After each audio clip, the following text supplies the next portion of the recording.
세계를 지배했던 제국이 어떻게 무너졌을까요?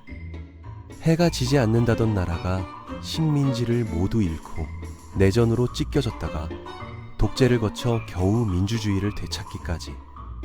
스페인은 영광과 몰락, 그리고 부활의 역사를 온몸으로 겪었습니다. 한때 전 세계 은의 절반을 손에 쥐었던 이 나라가 어떻게 유럽의 변방으로 밀려났다가 다시 일어섰는지, 그 충격적인 이야기를 지금부터 풀어보겠습니다. 스페인의 땅에 사람이 산 건 수십만 년 전부터입니다. 선사시대 사람들은 농경사회로 발전했고 청동기 시대에는 독특한 문화를 만들어냈죠. 기원전 1000년대에 접어들면서 이베리아 반도는 부족과 무역 거점들의 모자이크가 됐습니다. 지중해 연안에는 이베리아인들이 살았고 내륙과 북서부에는 켈트족이 자리 잡았어요. 서쪽엔 루시타니아인, 남서부엔 타르테소스인이 있었죠.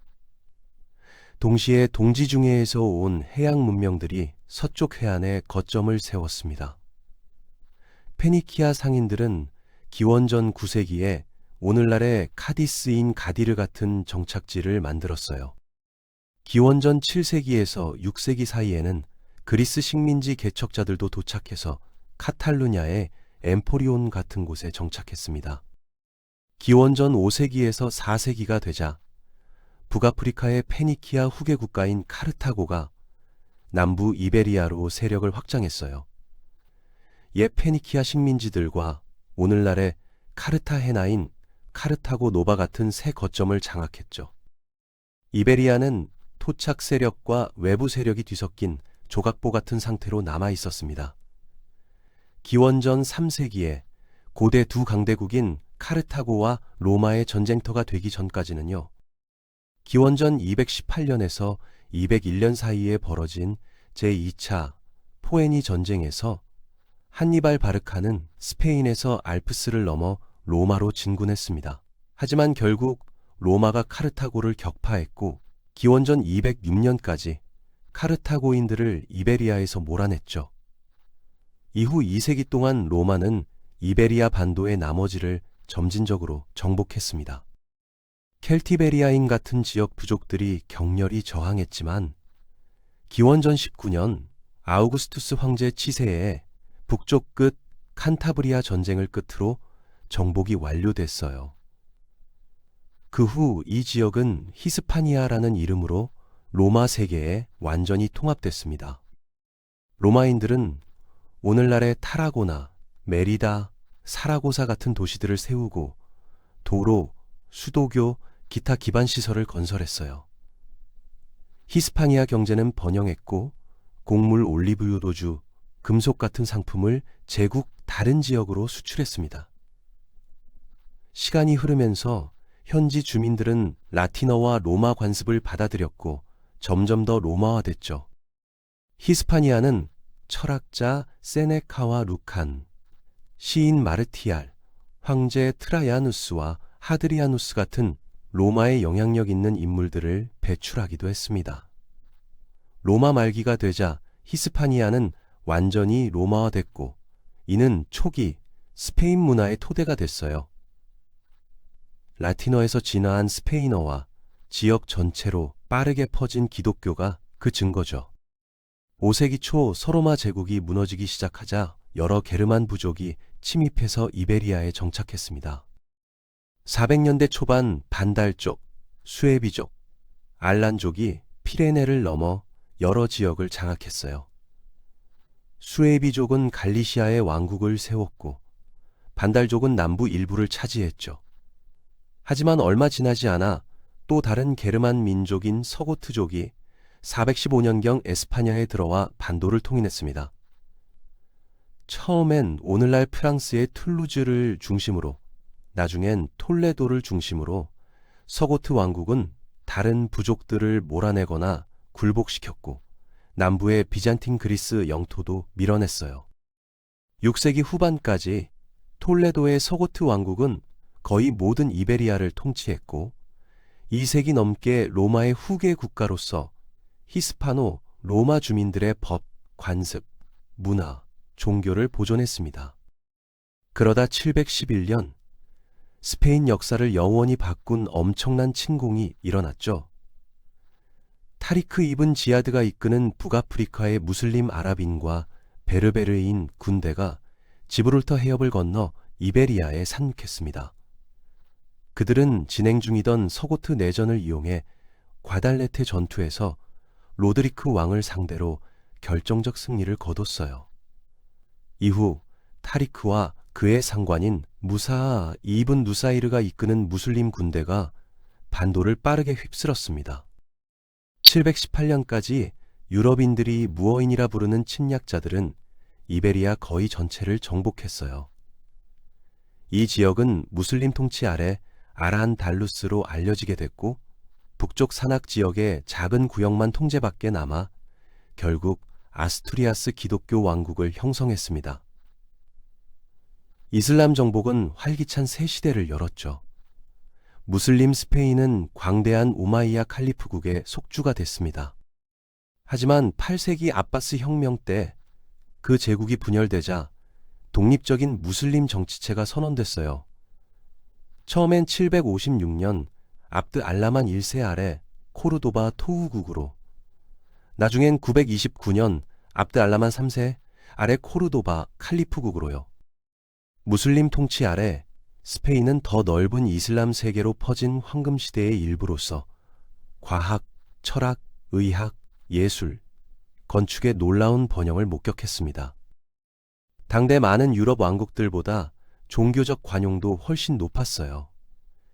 이슬람이 지배적인 했지만 무슬림 당국은 기독교인과 유대인이 세금을 내는 조건으로 신앙을 실천하도록 허용했고, 이는 다종교 사회로 이어졌습니다. 라콘 비벤시아라 불리는 이 시기에 무슬림, 기독교인, 유대인이 상대적 평화 속에 살면서 풍부한 문화적 융합을 만들어냈죠. 무슬림 박학자 아베로에스와 유대 철학자 마이모니데스 같은 위대한 지식인들이 아란달루스에 살았습니다. 코르도바시 자체는 당시 유럽에서 가장 발전한 도서관과 대학들을 자랑했어요. 아란달루스는 또한 엄청나게 번영했고, 이슬람 세계에서 온 쌀 같은 새 작물과 관계 기술이 도입됐으며 비단과 강철 생산으로 유명해졌습니다. 스페인의 많은 건축 걸작들이 이 무슬림 통치 시대에 건설됐는데, 상징적인 코르도바 대모스크와 나중에 그라나다 아람브라 궁전이 그 예죠. 하지만 정치적으로 무슬림 스페인은 시간이 지나면서 분열되기 시작했습니다. 통일된 코르도바 칼리프국은 11세기 초 타이파라 불리는 작은 공국들로 해체됐고, 이들은 자주 서로 경쟁했어요. 이런 분열은 초기 아스투리아스 왕국에서 나온 북부 기독교 왕국들이 영토를 되찾기 시작하는 걸 쉽게 만들었습니다. 이후 수세기 동안 이슬람과 기독교 스페인 사이의 국경은 양쪽의 힘이 커지고 약해지면서 앞뒤로 움직였어요. 엘시드 같은 인물들은 다투는 권력 역학을 이용해 자기 영토를 개척했습니다. 하지만 13세기로 접어들 무렵 레온, 카스티아, 나바라, 아라곤, 포르투갈의 북부 기독교 왕국들이 통합되고 레콩키스타로 알려진 수세기에 걸친 무슬림과의 충돌의 일환으로 국경을 남쪽으로 더 밀어내기 시작했죠. 기독교의 진격에 놀란 무슬림 타이파 왕들은 북아프리카의 강력한 베르베르 왕조에 도움을 청했습니다. 알모라비드와 나중에 알모하드는 이슬람 근본주의 제국으로 모로코에서 스페인으로 건너와 무슬림 방어를 강화했어요. 결정적 전환점은 1212년 라스나바스 대 톨로사 전투에서 왔는데, 기독교 왕들의 연합이 알모하드를 상대로 압도적 승리를 거뒀고, 그 여파로 아란달루스 대부분을 빠르게 점령했습니다. 1250년까지 거의 전체 반도가 기독교 통제 아래 들어갔고, 유일한 예외는 남쪽 끝에 그라나다 토우국뿐이었어요. 이 마지막 무슬림 영토는 카스티아의 조공을 바치고 정치적 지형을 능숙하게 헤쳐나가며 이 세기를 더 버텼습니다. 한편 여러 기독교 왕국들은 계속 통합되며 통일 스페인의 초기 토대를 형성했죠. 15세기 후반까지 카스티아와 아라곤의 왕관은 1469년 이사벨라 1세 여왕과 페르디난드 2세 왕의 결혼을 통해 합쳐졌습니다. 이 가톨릭 군주들은 힘을 합쳐 권력을 강화하고 그라나다의 마지막 무슬림 거점에 맞서 연합군을 이끌었고 1492년 그라나다가 함락되면서 이베리아의 781년 이슬람 통치가 끝났어요.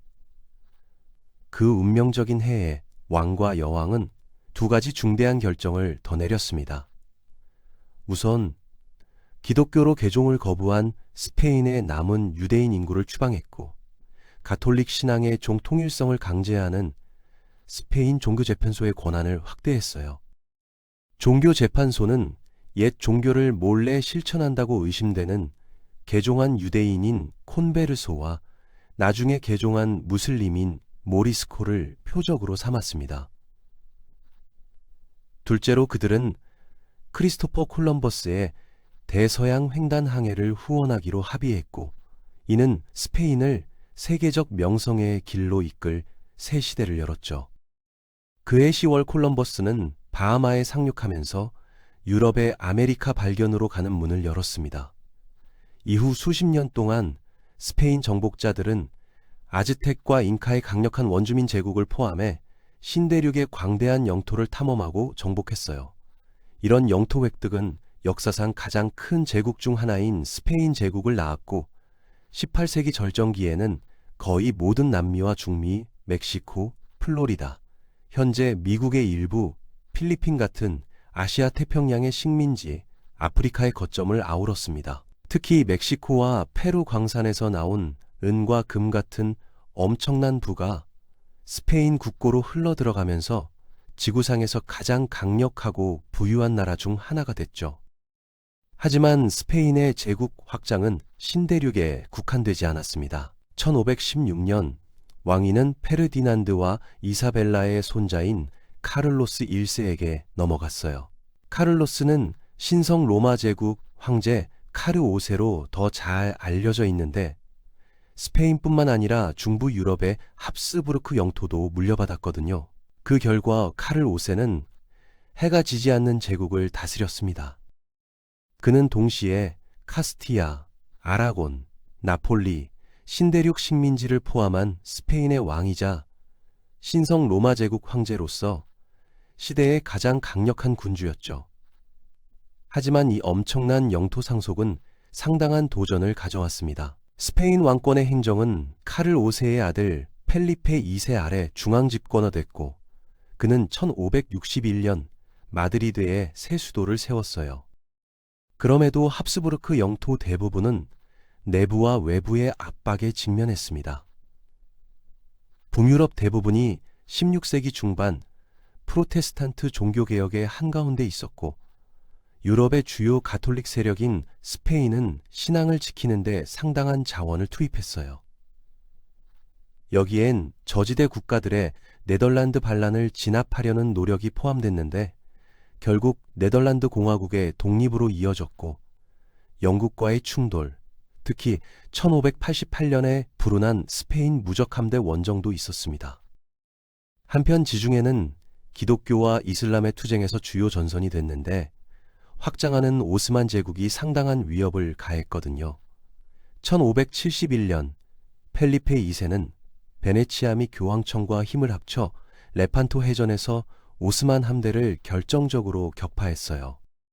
1580년 펠리페는 포르투갈 왕위도 물려받아 스페인과 포르투갈 사이에 이베리아 연합이 이뤄졌습니다.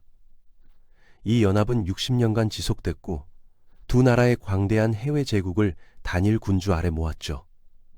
16세기 후반과 17세기 초반은 스페인 황금시대의 절정을 나타냈습니다.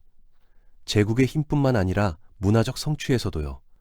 왕실의 후원과 제국의 부에 힘입은 예술과 문학의 번영기였어요. 엘 그레코, 디에고 벨라스케스, 무리오 같은 유명 화가들이 가장 상징적인 작품들을 창조했습니다. 미겔 데 세르반테스 같은 작가들은 돈키호테 같은 불멸의 걸작을 썼고 엘 에스코리알 왕궁 같은 건축 경이도 이 시기에 완성됐죠. 하지만 이 문화 르네상스가 펼쳐지는 동안에도 스페인의 정치적, 경제적, 우는 쇠퇴하기 시작했습니다. 1600년대에 스페인은 30년 전쟁과 다른 범유럽 갈등에 휘말리면서 힘이 더 고갈됐어요. 1세기 내내 여러 위기가 발생했습니다. 포르투갈이 독립을 성공적으로 회복해서 1640년 이베리아 연합이 끝났어요. 카탈루냐의 반란과 1659년 피레네 조약에서 공식화된 프랑스에 대한 영토 상실이 유럽 문제에서 스페인의 입지를 더욱 약화시켰습니다. 1700년 무능한 카를로스 2세가 후계자 없이 사망할 무렵 스페인은 극적으로 약화된 세력이었어요. 카를로스 2세는 여러 세대의 합스부르크 근친혼으로 인해 육체적, 정신적으로 허약했거든요. 마지막 스페인 합스부르크 왕의 죽음은 주요 유럽 분쟁인 스페인 왕위 계승 전쟁을 촉발했습니다. 스페인 왕위에 대한 경쟁적 주장은 프랑스 부르봉 왕조와 오스트리아 합스부르크 및 그들의 동맹국들을 맞붙게 했어요. 긴 전쟁이 이어졌고 유럽 전역과 스페인 자체에서 전투가 벌어졌으며 지역 파벌들이 소 다른 주장자들을 지지했습니다. 전쟁은 1714년 위트레이트 조약으로 끝났고 프랑스 후보인 펠리페 5세가 스페인 왕으로 인정됐지만 평화 과정의 일환으로 일부 영토를 양도해야 했고 영국은 지브롤터와 한동안 메노르카를 차지했어요. 새 부르봉 통치자들 아래 스페인은 개혁과 중앙 집권화 프로그램에 착수했습니다. 펠리페 5세와 그의 후계자들은 계몽주의 사상에 부분적으로 영감을 받아 행정과 경제를 현대화하려는 프랑스식 절대주의 정책을 도입했어요.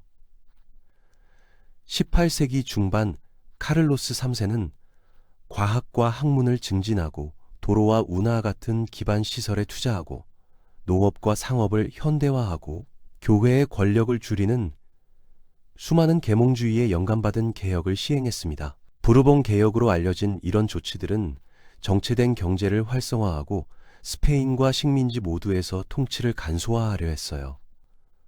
세기 말까지 스페인은 어느 정도 명성을 회복하고 현대화에서 진전을 이뤘지만 16세기에 누렸던 지배력에는 한참 못 미쳤습니다. 게다가 문제가 다시 지평선에 떠오르고 있었어요. 프랑스 혁명과 나폴레옹 보나파르트의 등장은 18세기 말과 19세기 초에 유럽을 뒤흔들었고 스페인도 예외가 아니었습니다.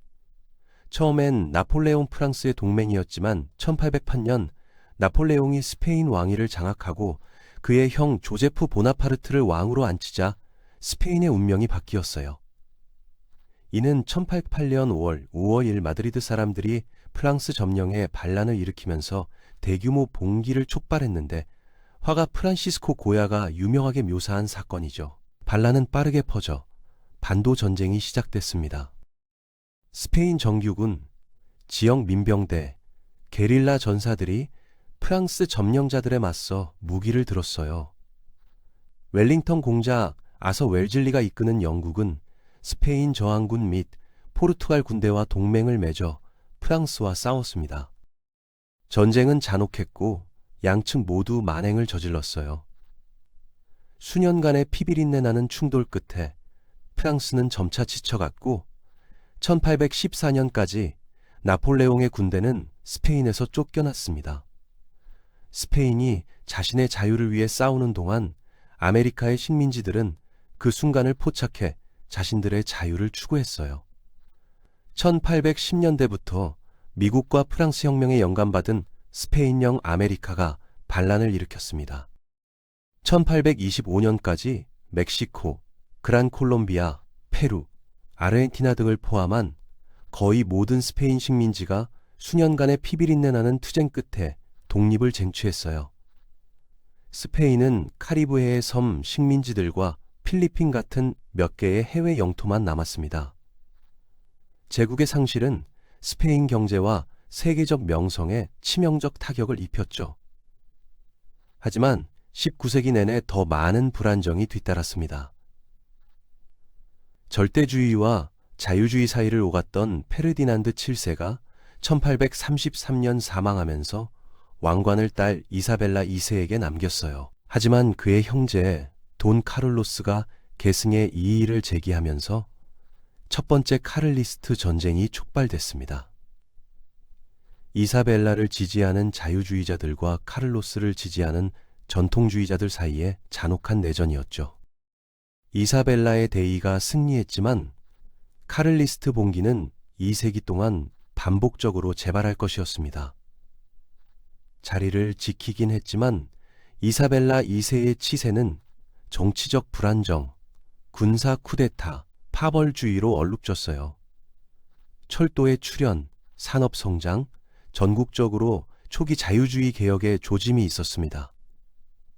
그럼에도 그녀의 인기는 급락했고 결국 1868년 폐위됐어요. 이는 짧은 정치 실험 기간을 열었습니다. 1870년 이탈리아의 아마데오 1세가 왕이 됐지만 불과 3년의 격동 끝에 퇴위했어요.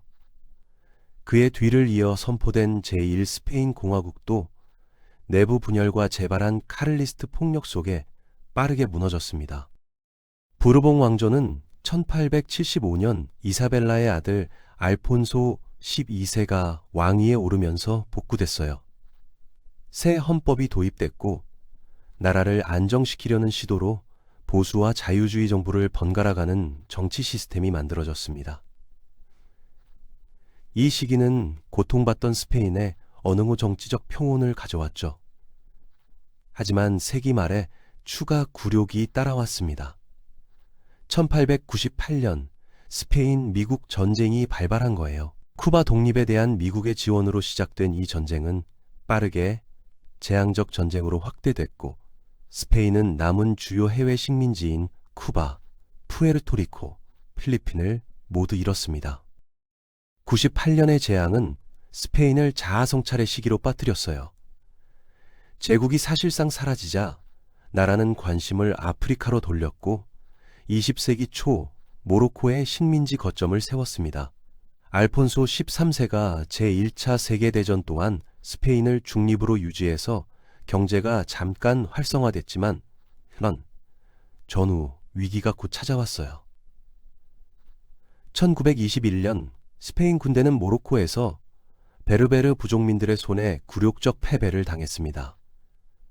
이 사건은 국가적 스캔들이 됐고 군부 내에서 광범위한 불만을 부채질했죠. 1923년까지 미겔 프리모 데 리베라 장군이 쿠데타를 일으켜 왕의 지지를 받아 독재를 수립했습니다.